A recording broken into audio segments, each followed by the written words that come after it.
लकल हम्दु या अल्लाह वस्सलातु वस्सलामु अलैका या सय्यदी या रसूल अल्लाह। नाज़रीन मोहतरम, सूरह कहफ का पहला रुकू है, आयत नंबर 12 है और ये सूरह मुबारक 15वें और 16वें पारे में है।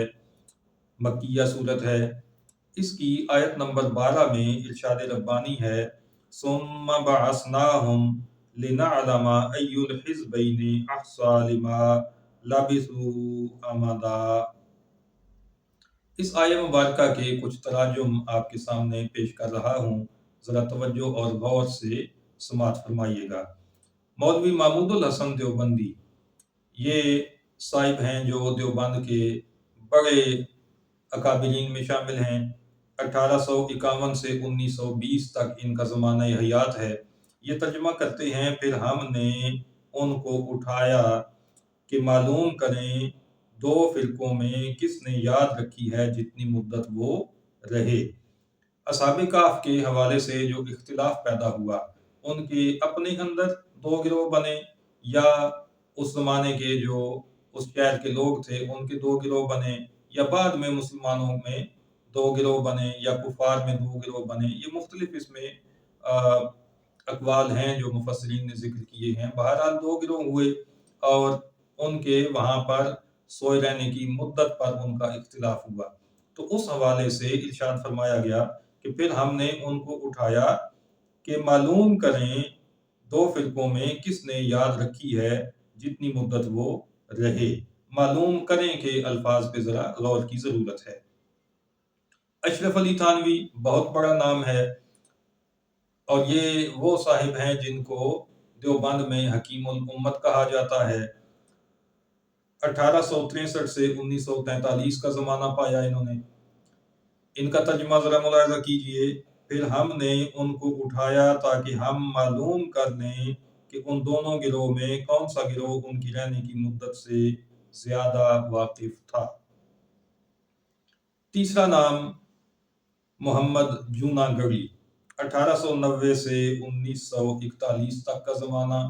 और इस शख्स ने जो तर्जुमा किया है सूरह कहफ की आयत नंबर 12 का, वो मुलाहिज़ा कीजिए।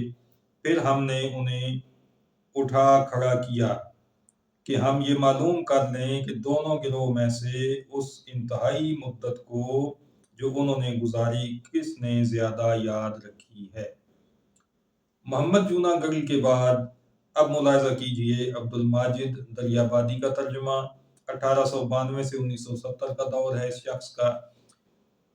तफसीर माजिदी बड़ी मशहूर तफसीर अब्दुल माजिद दरियाबादी की लिखी हुई, उसमें इस आयत मुबारका का जो तर्जुमा किया गया वो ये है, फिर हमने उन्हें उठाया ताकि हम मालूम करें कि उन दोनों गिरोहों में कौन गिरोह इस हालत में रहने की मुद्दत से ज़्यादा वाकिफ है। फ़तेह मोहम्मद जालंधरी 1916 से 1982 का ज़माना है। इस शख्स ने कुरान मजीद का जो तर्जुमा किया है उसके अंदर सूरह कहफ की आयत नंबर 12 का तर्जुमा यूं मौजूद है, फिर उनको जगा उठाया ताकि मालूम करें कि जितनी मुद्दत वो गार में रहे, दोनों जमातों में से उसकी मिकदार किसको खूब याद है। नाज़रीन मोहतरम, आपने अहले नज्द के ये चंद तराजुम देखे। इसमें मुश्तरक बात यह है कि इन सब मुतरजमीन ने अल्लाह ताला के इल्म का इनकार कर दिया और इन्होंने ऐसा तर्जुमा किया जिससे ये वाज़ेह तासर मिलता है कि अल्लाह ताला को मालूम नहीं था कि दो गिरोहों में क्या बातें होंगी और किसको उनकी मुद्दत का ज़्यादा बेहतर अंदाज़ा होगा। अब आप अंदाज़ा कीजिए कि जिस जमात, जिस अकीदे, जिस मसलक का ये नज़रिया हो कि अल्लाह ताला को पहले से कुछ मालूम नहीं होता, वो अपने आप को किस मुँह से तौहीद का अलमबरदार करार देते हैं और वो कैसे मुसलमान हैं। नाज़रीन मोहतरम, अब आइए आपको ईमान का ख़जाना दिखाया जाए। सय्यदी व सनदी इमाम अहले सुन्नत मुजद्दिदी दीन व मिल्लत इमाम अहमद रिज़ा खान बरेलवी रहमतुल्लाह ताला अलैह कंजुल ईमान शरीफ में इस आये मुक़द्दसा का तर्जुमा यूं फरमाते हैं, फिर हमने उन्हें जगाया कि देखें दो गिरोहों में कौन उनके ठहरने की मुद्दत ज़्यादा ठीक बताता है। دیکھنا جاننے کی نفی نہیں ہوتی۔ رب تعالیٰ کو پہلے سے معلوم تھا کہ ان میں سے کس کو درست مدت کا علم ہے۔ ہاں، رب تعالیٰ نے یہ دیکھنا اور دکھانا چاہا کہ وہ کیا کرتے ہیں، دوسروں پر یہ ظاہر کرنا تھا، اور یہ ایسا خوبصورت ترجمہ ہے۔